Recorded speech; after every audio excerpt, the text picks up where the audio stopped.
Assalamualaikum teman-teman, it's me Salviana. Di video ini saya akan menjelaskan mengenai dua metode penyusutan aktiva tetap menyambung dari episode 1, 2, dan 3. Ini adalah episode keempat. Untuk teman-teman yang belum melihat episode 1, 2, dan 3, jangan lupa ditonton karena itu adalah bagian yang tidak terpisahkan dari episode ini. Oke. Kemudian di video ini saya akan bahas mengenai yang pertama adalah metode penyusutan dengan menggunakan satuan jam kerja. Jadi secara pengertian, menurut metode ini, beban penyusutan aktiva tetap itu ditetapkan berdasarkan jumlah satuan produk yang dihasilkan dalam periode yang bersangkutan. Nah, maksudnya gimana nih? Seperti biasa, kita langsung aja masuk ke rumusnya. Nah, rumus untuk mencari penyusutan per tahun menggunakan metode satuan jam kerja itu bisa diperoleh dari harga perolehan dikurangi dengan nilai residu dibagi dengan kapasitas produksi dikali jumlah jam produksi.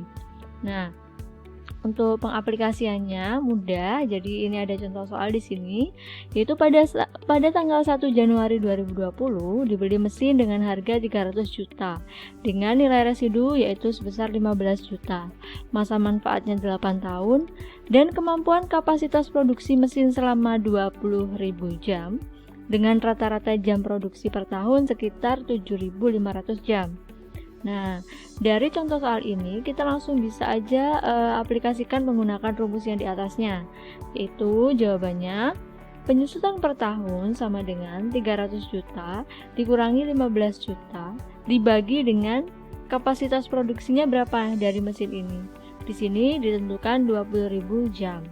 Kemudian rata-rata produksi yang dihasilkan selama 1 tahun itu ada ini di sini 7.500 jam.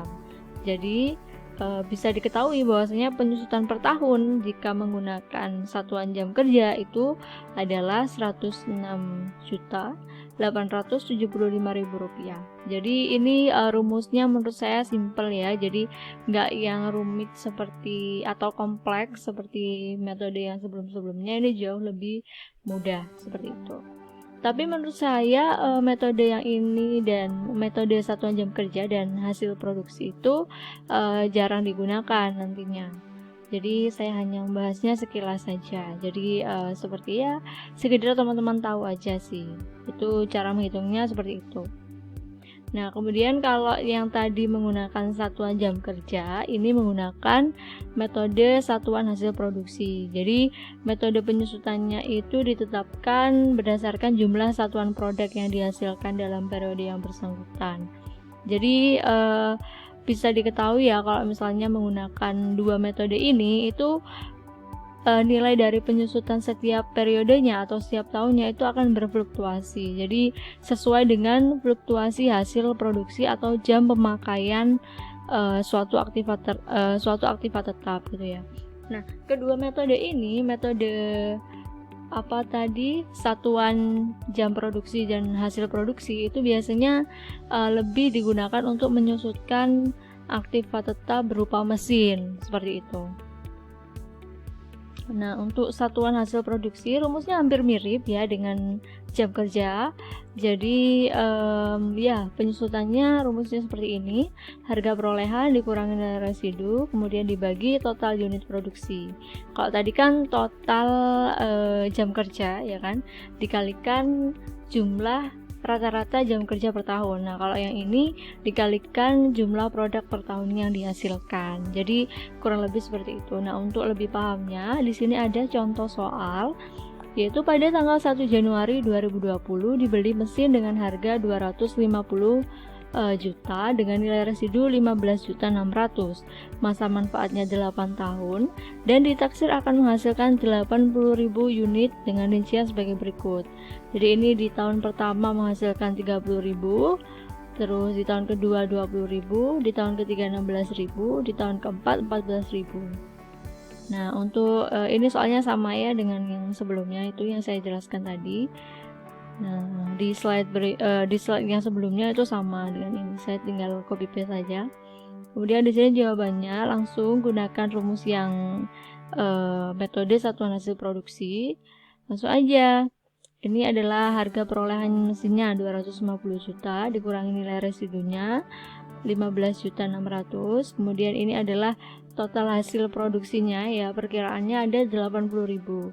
Jadi ketemu bahwasannya penyusutan mesin per produknya jatuhnya adalah Rp2.930. Kemudian dikalikan dengan hasil produksi setiap tahun sesuai dengan soalnya ya, informasi yang ada di atas ini.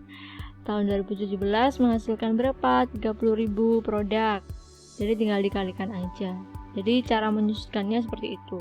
Kalau untuk jurnalnya, di sini kenapa tidak dibuat jurnal? Pada dasarnya jurnalnya sama ya, tidak ada perbedaan. Jadi kalau untuk akumulasi penyusutan atau jurnal penyesuaian untuk penyusutan itu pasti beban penyusutannya di debit, kemudian akumulasinya di kredit. Nanti nominalnya digunakan tergantung berapa jumlah penyusutan pada tahun itu. Jadi kalau misalnya ini dibuat jurnal, maka jurnalnya langsung aja. Misalnya di tahun 2017, jurnalnya adalah beban penyusutan mesin debit 87.900 juta.